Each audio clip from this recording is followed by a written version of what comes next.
ओम नमो भगवते वासुदेवाय नमः। मित्रों, ब्राह्मण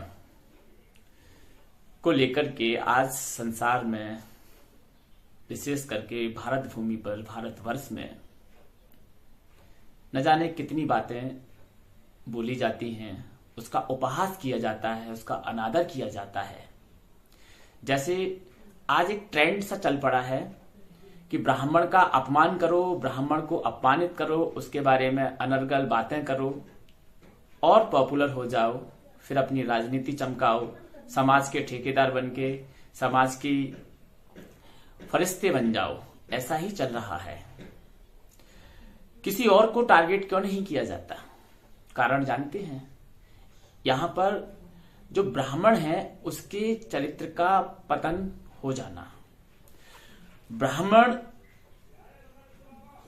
इस धरती पर साक्षात देव स्वरूप है। पुराणों में, शास्त्रों में, वेदों में उसे भूदेव कहकर के संबोधित किया गया है। कौन होता है ब्राह्मण? कैसा होता है ब्राह्मण? क्या गुण होते हैं ब्राह्मण के?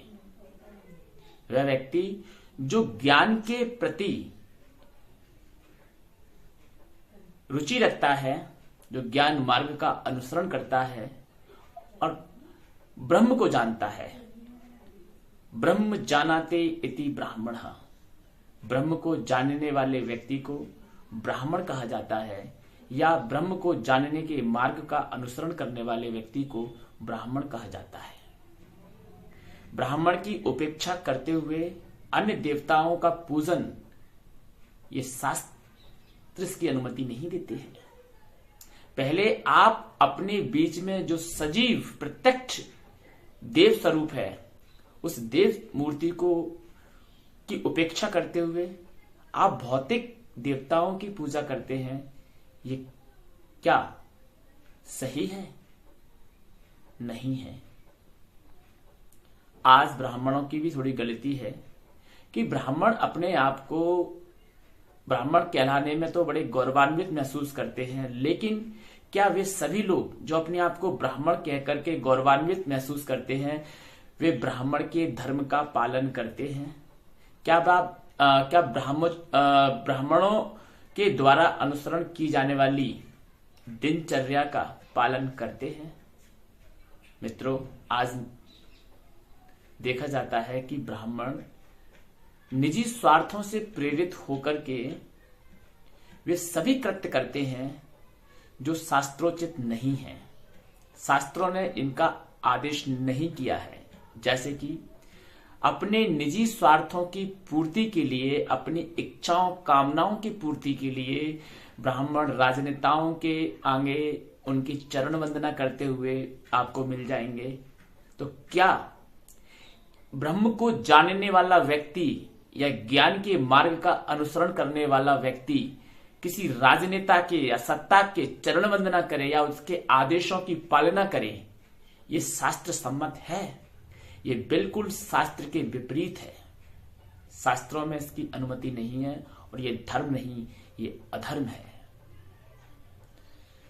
ब्राह्मण को आदेशित नहीं किया जाता।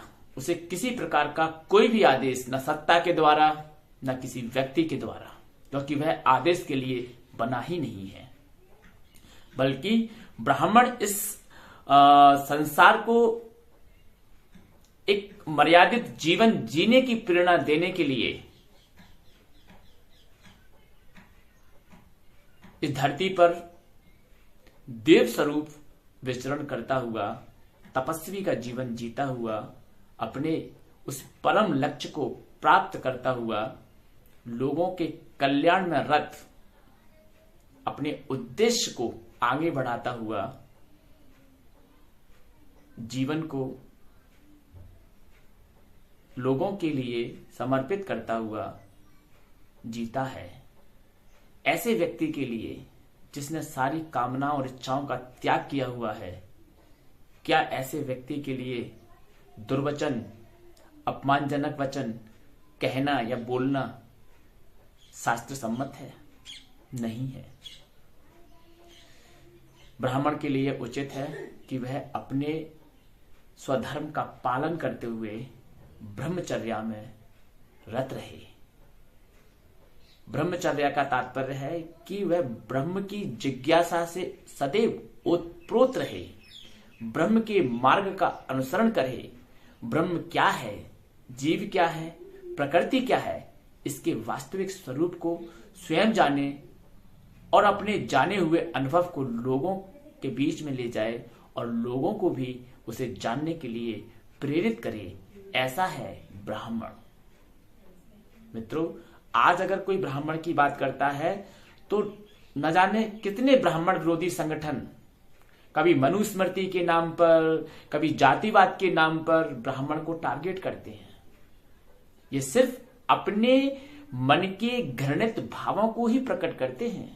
जो अज्ञान इनके अंदर भरा हुआ है उस अज्ञान को प्रकट करते हैं ब्राह्मण की निंदा करते हुए। ब्राह्मण कभी गलत नहीं है, न कभी गलत उपदेश कर सकता है, न गलत कर सकता है, न किसी के साथ ऊंच नीच जात पात का भेद ब्राह्मण ने किया है, न मनुस्मृति ने किसी के साथ ऊंच नीच जात पात का भेद किया है। ये तो हमारा अज्ञान है जो हमें व्यर्थ में ही ब्राह्मण का शत्रु बना देता है। अरे ब्राह्मण तो कल्याणकारी है, चिदानंद रूप से वो हम हैं, ऐसा है ब्राह्मण। ब्राह्मण शब्द ब्र धातु से निकला हुआ है। इससे जितने भी शब्द निकलते हैं वे सभी अपने आप में अलौकिक हैं।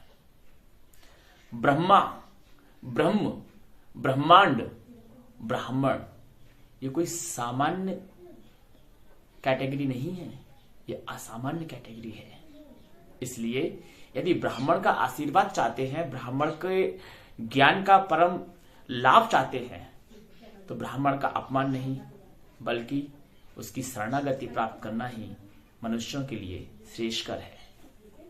जय श्री राम, जय श्री कृष्ण।